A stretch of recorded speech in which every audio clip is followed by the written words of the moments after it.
Investment ఎక్కడా లేదట ఏ institute.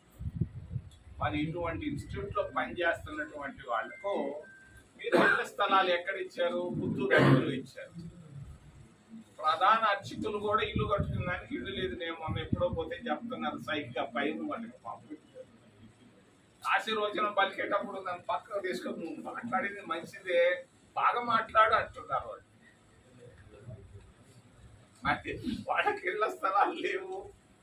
మరి ఇప్పుడు నువ్వేమో ప్యాలెస్ కట్టుకుంటుంది.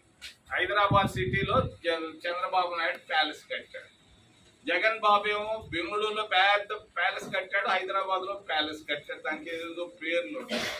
మీరేమో ఆడేమో ప్యాలెస్లు కట్టుకొని జగన్ బాబు తర్వాత చంద్రబాబును వీళ్ళని తీసుకొని పుత్తూరు అడవిలో వేస్తట్టయా. నేను చెప్తున్నా 400 ఎకరాలు ఉంది అలిపేరు నుంచి పేరూరు దాకా. వాడెవడుకో ఈడెవడుకో ఒబరాయి హోటల్ వాడికి వాడు ఈడికికుండా తిరుపతి దేవస్థానంలో పనిచేస్తున్నటువంటి ప్రతి శాశ్వత ఉద్యోగస్తులకి ప్రధాన అర్చకులకి పోయా తలా 5 సెంట్లు.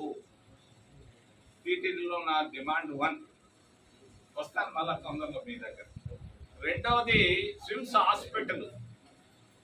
స్విమ్స్ హాస్పిటల్ చాలా మందికి తెలియకపోవచ్చు. ఒక ఆయన ఇంకా పెద్ద ఫేమస్ కార్డియాలజిస్ట్ డాక్టర్ సుబ్రహ్మణ్యం ఉన్నాడు. ఆయన నా దగ్గర పరిగెత్తుకొని వచ్చాడు 2004-05లో. చింతామోహన్ ఇది వెళ్ళిపోతా ఉంది స్విమ్స్ అపోలో ప్రతాప్ రెడ్డికి, జాగ్రత్త, రాయలసీమ ఈ ప్రాంతానికి సరిపోయిన మంచి హాస్పిటల్, సూపర్ స్పెషాలిటీ లేదు. నా కళ్ళ ముందే నేను డైరెక్టర్ గా పోతా ఉంది. దీన్ని ఒక రోజు చూడవాలంటే నేను మన్మోహన్ సింగ్ తీసుకొని కాపాడాం స్విమ్స్ని. స్విమ్స్ వల్ల ఏమి లాభం? తిరుపతికి మేము కష్టపడి నిలబెట్టాం, బాగానే ఉంది. ఆ రోజేమో వేశారు, పునాది రాయి వేశారు, అన్నీ అయిపోయినాయి. ఏంది స్విమ్స్ వల్ల? ఒక జర్నలిస్టు ఈ మధ్య పోతే ఆడకపోతే అత్యవసర విభాగానికి పోతే నువ్వు 5,500 ఇస్తేనే నువ్వు నాడి పట్టుకుంటావు అని అడిగారు. నాకు అర్ధరాత్రి ఆయన ఫోన్ చేశాడు, అయ్యా నా పరిస్థితి ఉందని. ఏమయ్యా నువ్వు లేపి అడిగితే చూస్తాను సార్ నన్ను 500 కడితేనే అడ్మిషన్. ఏమయ్యా మీకు ఇంత వచ్చిన పనే ఉంది? స్విమ్స్ హాస్పిటల్లో తిరుపతి వాళ్లకు మేము కాంగ్రెస్ పార్టీ ఉన్నప్పుడు ఉచితంగా ఇచ్చాం ఫ్రీ ట్రీట్మెంట్. ఫ్రీ ట్రీట్మెంట్ ఇవ్వండి. ఎందుకు? ఏమి అంత కక్కుర్తి ఏమి మీకు? పేదవాడు వస్తే ఫ్రీగా నాడి పట్టుకోండి. డాక్టర్లు ఉండేది అందుకొరకు. డబ్బు ఇస్తేనే మేము నాడి పట్టుకుంటామంటే ప్రైవేట్ హాస్పిటల్కి స్విమ్స్ హాస్పిటల్కి తేడా ఏంది? స్విమ్స్ లో పేదవాళ్ళకి స్థానికులకి ఉచితంగా ట్రీట్మెంట్ ఇవ్వాలి ఎవరైనా కానీ. దీన్ని 2 డిమాండ్లతో మేము వస్తున్నాం టీటీడీకి తొందరలో బహుశా. మరి ఈ 2 డిమాండ్లతో ఆంధ్రుల ఆత్మగౌరవం, ఎన్టీ రామారావు తెలుగుదేశం పార్టీ, ఆయన ఆంధ్రుల ఆత్మగౌరవం అంతా పోతా ఉంది. ఆంధ్రుల ఆత్మగౌరవం నేను ఒక్కటి చెప్తున్నా మీకు, నాకు మోడీ అంటే భయం లేదు, లెక్క కూడా లేదు. ప్రధానమంత్రి అయినా కూడా లెక్క లేదు. అమిత్ షా అంటే నాకు భయమే లేదు. మరి చంద్రబాబు నాయుడికి ఎందుకు భయం ఇతరంటే? ఏమయ్యా ఎందుకు నువ్వు పరిగిస్తా ఉన్నావు, వంగి దండాలు పెడుతుంటావు? నాకు తెలుసు, నువ్వు లోపల పెట్టినా నాకు తెలుస్తాయి. ఏడపోతా ఉంది ఆంధ్రుల ఆత్మగౌరవం. ఎన్టీ రామారావు వాళ్ళు జోరుగా చెప్పాడు ఆ రోజు చేతులతో ఇట్టిస్తే, చెయ్యెత్తి చేయకొట్టు తెలుగుడా అని పెట్టాడు. బాగానే ఉంది, అంతా బాగుంది. ఈ ఆత్మగౌరవం ఆంధ్రప్రదేశ్ ఆత్మగౌరవం అంతా పోతా ఉందా? ఢిల్లీలో నవ్వుకుంటున్నారా చంద్రబాబు నాయుడు? మాకు లేని భయం నీకెందుకయా? నేనేదో నువ్వు మహారాజువి గొప్ప రాజువి, నీ అంత అదృష్టవంతుడు లేడని నేను అనుకుంటే ఎలక్షన్లు అయిన తర్వాత ఎందుకు బలహీనంగా ఉన్నావు? చెప్పు జవాబు. ఎందుకు ఊరికే పరిగిస్తున్నావు ఢిల్లీ వైపు? అవసరమేముంది? ఫోన్ చేస్తే రాస్తాయి డబ్బులు. నీ చేత కాకుంటే చెప్పు, నేను తెప్పిస్తా. నీకు ఇంత గొప్ప స్థాయి దేవుడు ఇస్తే నువ్వెందుకు ఆత్మగౌరవం ఏమన్నా ఉన్నాయా? జగన్మోహన్ రెడ్డి లాగా నీకు కూడా సమస్యలు ఏంటి? ఆత్మగౌరవం ఏంటి? నువ్వు నేను చెప్తున్నాడు గాడిని పెడతాను, అది పెడతాను, ఇది పెడతాను. నువ్వు గాడి ఏంది పెట్టేది? ముందు దుగరాజపట్నం మాకు తెచ్చి మేము ఎక్కువ అడగటంలే. అది ఇకపోతే మేము ఇంకోటి అడిగేస్తాం. రెడీగా ఉన్నాం జనవరి 15 తర్వాత. నువ్వు ఇష్టం. నాకు కావాల్సింది మా హక్కులు కాపాడవా మహానుభావ. Thank you. ఏమైనా విషయాలంటే అడగండి సార్. నమస్తే.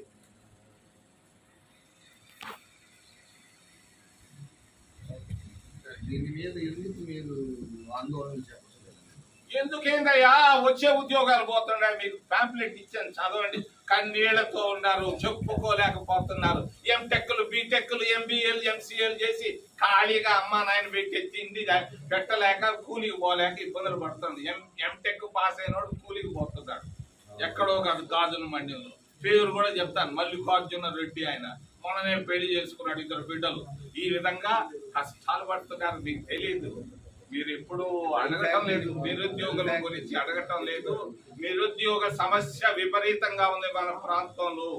ఈ సమస్యలన్నిటికీ పరిష్కారం కావాలనంటే ఏదో ఒక మార్గాన్ని ఎంచుకోవాలి. అడుగుతున్నాం మేము, ప్రజాస్వామ్యబద్ధంగా మీ తరఫున అడుగుతున్నాం. కానప్పుడు ఏం చేస్తాం? దీని మీద దీర్ఘకాలికంగా పోరాటాలు. పట్టణ ఓడరేవు నిర్మాణం, మరి ఈ రోజు దాని గతి ఏంటి? చంద్రబాబు నాయుడు 2014లో ముఖ్యమంత్రి అయ్యాడు. ముఖ్యమంత్రి అయిన మొదటి రోజు కాదు, కొన్ని నెలల్లోనే ఒక జాబు రాశాడు. అయ్యా నాకు ఒక బంధువు ఉన్నాడు, నాకు బంధు ప్రీతి ఎక్కువ, నాకు బంధువు ఉన్నాడు, ఆయన బంధు ప్రీతి నాకు ఎక్కువ. మా ఇంటి పేరే ఆయనది కూడా, చింతా విశ్వేశ్వరరావు నాకు బంధువు. ఆయన వాణిజ్యం, ఆయన బిజినెస్ తగ్గుతుంది కాబట్టి దుగరాజపట్టణ ఆపువాయి అని చెప్పి నితిన్ గడ్కరీకి ఆయన సొంత చేతితో జాబు రాశాడు. దుగరాజపట్టణ ఓడరేవుని ఆపాడు చంద్రబాబు నాయుడు. మా గొప్ప, మేము మొన్న గర్వలేకపోయాను మా మందిలో ఉన్నప్పుడు. మరి దుగరాజపట్టణ ఓడరేవు ఈ ప్రాంత అభివృద్ధి అడ్డుకున్నటువంటి మహా గొప్ప మన ప్రాంతంలోకి వచ్చినటువంటి ముఖ్యమంత్రి గారు దుగరాజపట్టణ ఓడరేవుని ఆపాడు. మరి ముఖ్యమంత్రి అయిన తర్వాత మరి గాడి తప్పిపోతా ఉంది. గాడి తప్పిన పరిపాలన నేను గాడిలోకి తెస్తున్నాను నిన్ననే అన్నాడు ఆయన అసెంబ్లీలో. మన్నవరం బెల్ ఫ్యాక్టరీని మేము తెచ్చాం 2010లో. ప్రతి ఇంటికి ఉద్యోగం ఇస్తా అన్నాం. ప్రధానమంత్రిని తీసుకొని వచ్చాం. ఆయన ఏం చెప్పాడు? ప్రతి ఇంటికి ఉద్యోగం ఇస్తానని. మనవరం బెల్ ఫ్యాక్టరీని ఎందుకు ఆపారు? ఎందుకు ఆపారయ్యా? ఏదన్నా కారణం ఉందా? 750 ఎకరాలు ఇచ్చాం, మంచి పొలాలు ఇచ్చాం, భూములు ఇచ్చాం, పునాది రాయి వేసాం, డబ్బు ఇచ్చాం. ఎవరు ఆపారు? మేము ఓడిపోయినాం 2014లో. ఓడిపోవడంతో మొత్తం ఓడిపోయినట్టేనా? నువ్వు ముఖ్యమంత్రిగా వచ్చి ఎందుకు మన్నవరాన్ని గాడిలోకి తీసుకురాలేదు? ఎందుకు దాన్ని సరిగ్గా ముందుకు తీసుకెళ్లలేదు? ఎవరు ఆపారు దీన్ని? నువ్వు ముఖ్యమంత్రిగా ఉన్నప్పుడు కదా ఆగిపోయింది. మరి ఎందుకు ఆగిపోయింది? మన్నవరం బెల్ ఫ్యాక్టరీ, దుగరాజపట్టణ ఓడరేవు రెండు ఈరోజు ఆగిపోవడానికి కారణం చంద్రబాబు నాయుడు అని నేను చేతులెత్తి సూటిగా చూపిస్తున్నా. కాదని ఆయన చెప్పాను. కాదు అని చెప్పగలడా చంద్రబాబు నాయుడు? 7,800 మంది నిరుపేద మహిళలకు ఇల్లు తెచ్చాం. నువ్వు ఆపింది నీ ప్రభుత్వమే కదా. 292 కోట్ల రూపాయలు మన్మోహన్ సింగ్ సంతకం పెట్టి ఇచ్చాడు. మాట అదే చివరి సంతకం పాపం ప్రధానమంత్రిగా. మరి ఎలక్షన్ కమిషన్ వాళ్ళు మరి కోడ్ వచ్చినా కూడా వెనక తేదేసి ఇచ్చాడు. ఎందుకు ఆపేవయ్యా 7,800 మంది నిరుపేద మహిళలకి? ఇవి చంద్రబాబు నాయుడు ఈ గాడి తప్పిన పరిపాలన అంటూ నిన్న చెప్పాడు కాబట్టి ఈ రోజు గాడిలోకి తీసుకురావయ్యా. నేను నిన్ను ఎక్కువ విమర్శించదలుచుకోవాలా, కానీ చెప్పక తప్పదు. ఇవన్నీ మా కడుపులో మంట ఇదంతా. నువ్వు తిరుపతి రాజధాని చెప్పని ఆర్ బ్రహ్మం గారు ఎప్పుడో చెప్పిందని నేనంటే నా పైన పోయపో ఎంత ఒత్తిళ్ళు. ఎలక్షన్ అప్పుడు చివరికి నా టికెట్ కూడా ఆపారు కొంతమంది. ఓహో ఓహో ఓహో, దీనికి వెనకాల వ్యక్తి ఎవరో కూడా నాకు తెలుసు. ఏమా నీకు అంత ప్రేమ అమరావతి పైన? ఏం కావాలి? 10 జిల్లాలు కర్నూలు నుంచి ఒంగోలు దాకా ₹1 ఇస్తున్నావా? నువ్వు అడిగేవాడు లేడు. పొద్దున్నే ఒక పెద్ద మేసాలు ఉన్నటువంటి గొప్ప రాయలసీమ నాయకుడు ఫోన్ చేస్తే ఆయన చెప్తున్నాడు, చింతామోహన్ నాకు 70 ఏళ్ళు వచ్చేసినాయని. ఒరే వయసుకి దీనికి సంబంధం రా బాబు అంటే, అబ్బా ఎంతబ్బా ఇప్పుడు ఎంతబ్బా, నేను కరోనా ముందే ఆలోచిద్దాం అనుకున్నాను, ఇప్పుడు చెప్పేసినావే. చూద్దాం నేను కూడా మాట్లాడతాను. ఇది చాలా నష్టం వస్తుంది, జాగ్రత్త. 10 జిల్లాలు కాసుకొని ఉన్నారు. వచ్చిన డబ్బంతా 30,000 కోట్లు ఎత్తుకుపోయి అపోలవరంలో పెట్టావు. మంచినీళ్ళు ఏం వచ్చింది ఇప్పుడు దాకా? నాకైతే కంటికి కనపడలా. దాలేరు నగిరికి నీళ్లు లేవు, అద్రేని ఒక నీళ్లు లేవు. ఎక్కడ నువ్వు శ్రీశైలం నీళ్లు తెస్తానంటావు, ఆడంటావు, ఎడవకాలంటావు, గుడికాలం అంటావు. 30,000 కోట్లు ఖర్చు అయింది. 30 లక్షల మంది గిరిజనులు ఆడ కాసుకో ఉన్నారు. ఏమి ఇస్తారా? ఇస్తే పోతాం, లేకపోతే ఉంటామని. ఈ 30 లక్షల మందికి నువ్వు పునరావాసం ఏర్పాటు చేసేది ఎప్పుడు? ఇంకొక 30,000 కోట్లు డబ్బు తెచ్చేది ఎప్పుడు? పోలవరం పూర్తి అయ్యేది ఎప్పుడు? అమరావతి న్యూయార్క్ సిటీ పూర్తి అయ్యేదానికి 300 సంవత్సరాలు పడితే మరి న్యూఢిల్లీ సిటీ పూర్తి అయ్యేదానికి 100 ఏళ్ళు పడితే నువ్వేంది రేపు ఏళ్ళలో పూర్తి చేస్తానంటావు? 11,000 కోట్లు అప్పు, 9% రేట్ ఆఫ్ ఇంట్రెస్ట్ తెస్తావు, వాటి నుంచి ప్రతి నెల వడ్డీకి డబ్బులు కట్టాలా? యాడ్ నుంచి కడతావు? నీకు పెన్షన్లు, డాక్టర్లు రిటైర్ అయ్యి 5 సంవత్సరాలు అయితే వాళ్ళకి పెన్షన్లు ఇచ్చేదానికి దిక్కులేదే. మరి ఉపాధ్యాయులు రిటైర్ అయితే వాళ్ళకి లేదు, ఇచ్చేదానికి దిక్కు లేదే. 5 సంవత్సరాల నుంచి ట్రెజరీలో పడి ఉన్నాయి బిల్లులన్నీ. ఈ 5 చేసేదానికి లేకపోతే నువ్వు ఈ మాట్లాడితే నేను వరద ఏదే పెట్టుబడులు వరదగా వస్తున్నాయంట. యాడ వస్తుందా? ఎక్కడ వస్తుందా? యాడుండాయి? అసలు ఎవరి దగ్గర డబ్బు ఉంది? డబ్బు ఎవరి దగ్గర ఉంది? ఎక్కడుంది డబ్బులు? అంతా తగ్గిపోయింది. ఇవన్నీ ఆపేసి బేసిక్స్ లోకి రా.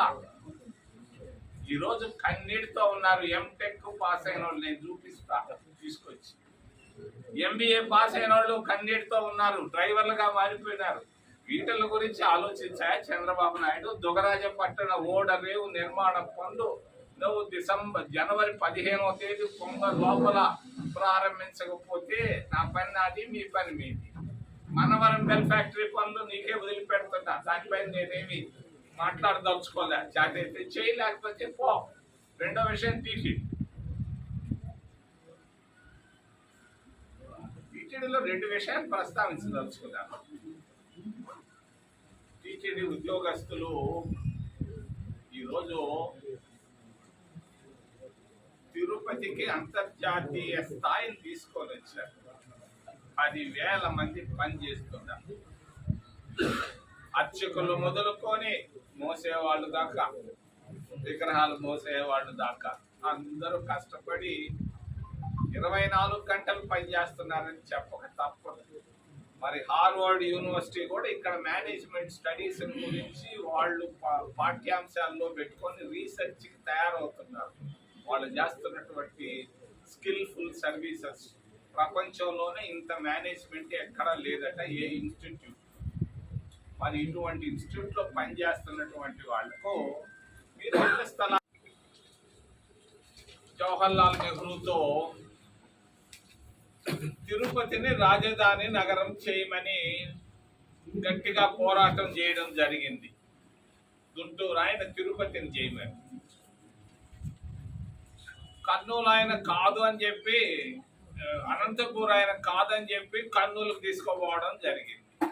ఈరోజు తిరుపతిలో పుట్టి పెరిగి చదివినటువంటి వ్యక్తి తిరుపతిని రాజధాని అనకుండా అమరావతి అమరావతి అంటున్నాడు, గుంటూరులో పెడుతున్నాడు. దాని జోలికి ప్రస్తుతానికి ఆయన పెడుతున్నాడు, చేస్తున్నాడు, దాని గురించి మాట్లాడదలుచుకోలేదు, ప్రస్తావిస్తున్నా మీ ముందు. గుంటూరు ఆయన ఎన్జీ రంగా తిరుపతి అంటే తిరుపతి ఆయన గుంటూరు అంటున్నాడు. బాగుంది, చాలా బాగుంది. రాజధాని నగరం అంటే ఏంటి? Capital city. మరి న్యూఢిల్లీ భారతదేశానికి రాజధాని. ఈ భారతదేశ రాజధాని నిర్మించేదానికి 17,000 ఎకరాలు పట్టింది. 100 సంవత్సరాల క్రితం ప్రారంభించారు. 1905లో ఆ రోజు ఉన్నటువంటి బ్రిటిష్ వాళ్ళు. మరి ఈ రోజుకి నిర్మాణం పూర్తయింది దాదాపుగా న్యూఢిల్లీ భారతదేశ రాజధాని. మరి అప్పుడప్పుడు మనం ఏంటుంటాం న్యూయార్క్ న్యూయార్క్ న్యూయార్క్ అని. న్యూయార్క్ సిటీని కట్టేదానికి, అంత పెద్ద సిటీని కట్టేదానికి 14,000 ఎకరాలు సరిపోయింది. న్యూయార్క్ సిటీని కట్టేదానికి 300 సంవత్సరాలు పట్టింది. న్యూఢిల్లీ సిటీ కట్టేదానికి 100 సంవత్సరాలు అయితే న్యూయార్క్ సిటీని కట్టేదానికి 300 సంవత్సరాలు పట్టింది 14,000 ఎకరాలతో. మన మిత్రుడు 50,000 ఎకరాలు కావాలంటున్నాడు. 50,000 ఎకరాలు. ఎందుకు 50,000 ఎకరాలు? 22,000 ఎకరాలు ప్రభుత్వ భూములు ఉన్నాయి. ఇంకొక 28,000 ఎకరాలు ఏదో ప్రైవేటు భూములు ఏదో ఉన్నాయి, ఎంఓయూలు ఉన్నాయి. మరి 50,000 ఎకరాల్లో ఆంధ్రప్రదేశ్కి రాజధాని కృష్ణానది తీరంలో కట్టాలనుకుంటున్నాడు. కట్టు, ఎట్ట కడుతున్నావు? అప్పులు ఎంత తెస్తున్నావు? మొన్న హట్కోకి వెళ్ళాడు. నేను హట్కో వాళ్ళని అడిగాను, ఏంద్రా బాబు ఏం జరుగుతుందిరా మా ఆంధ్రప్రదేశ్ కంటే మా వాళ్ళు చెప్పుకొచ్చారు. సార్ 11,000 కోట్లు అడిగారు. రే బాబు ఎంత వడ్డీరా? 9% రేటు. ఊరికే ఇవ్వటం లేదా? మేము ఎందుకు ఇస్తాం సార్? అరే మళ్ళీ తిరిగి ఎప్పుడు కట్టాలా? 15 సంవత్సరాల్లో తిరిగి కట్టాలా? మరి ఎంత ఎప్పుడెప్పుడు కట్టాలి? ప్రతి నెల వడ్డీ, దానిపైన వడ్డీ, వడ్డీ పైన కొంచెం అసలు. అంటే ఇంత అప్పును తెస్తుంటావు, 11,000 కోట్ల రూపాయలు, 9% రేట్ ఆఫ్ ఇంట్రెస్ట్ తెస్తున్నావు. నెల నెల వడ్డీ కట్టకపోతే మళ్ళీ అది చక్ర వడ్డీ అవుతుంది. చంద్రబాబు నాయుడు కొంచెం ఆలోచించు. మరి బాగుంది, నువ్వేదో గుంటూరు గురించి ఆలోచిస్తుంటావు, తిరుపతి చుట్టుపక్కల గురించి మర్చిపోయినావు. మన నారావారిపల్లికి కూడా నేను పోయి వచ్చాను 50 సంవత్సరాల తర్వాత. ఏం అడేమి డెవలప్మెంట్ లేదా? మోహన్ బాబు లేకపోతే అడేమీ లేదే. 14 సంవత్సరాల్లో నువ్వు ముఖ్యమంత్రి కూడా మీ ఊరికి కూడా ఏం చేసుకోలేకపోయినావు కదా.